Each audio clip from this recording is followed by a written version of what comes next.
তিনি দীর্ঘদিন এই মাটি স্পর্শ করতে পারেনি। এদেশের প্রতি, এদেশের মানুষের প্রতি যে আশা আকাঙ্ক্ষা তার ছিল, সেই মাটি স্পর্শ করে আমাদের নেতা, আমাদের সকলের নেতা, বিএনপির সম্মানিত ভারপ্রাপ্ত চেয়ারম্যান এই বুঝিয়েছেন যে দীর্ঘদিন পর তিনি এই মাটিতে অবস্থান করছেন, তিনি এই মাটিকে ভালোবাসেন, তিনি জন্মভূমিকে ভালোবাসি। আমরা আমাদের নেতার সাথে তাল মিলিয়ে আমরা সেই পথ অতিক্রম করে আমরা আমাদের সেই নেতাকে অনুসরণ করে আমরা সে দেশের মাটিকে ভালোবাসবো, এদেশের জনগণকে ভালোবাসবো, মানুষের ভোটাধিকার ফিরে দিবে।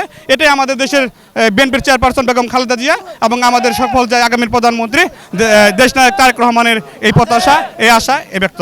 যিনি আমাদের বাংলাদেশের যে সাবেক 3 বারের প্রধানমন্ত্রী বিএনপির চেয়ারপারসন বেগম খালেদা জিয়া এবং সাবেক রাষ্ট্রপতি শহীদ প্রেসিডেন্ট জিয়াউর রহমানের নীতি আদর্শ নিয়ে তার সন্তান দেশনেত্রী বেগম খালেদা জিয়ার পরবর্তীতে তিনি আমাদের দল হাল ধরবেন।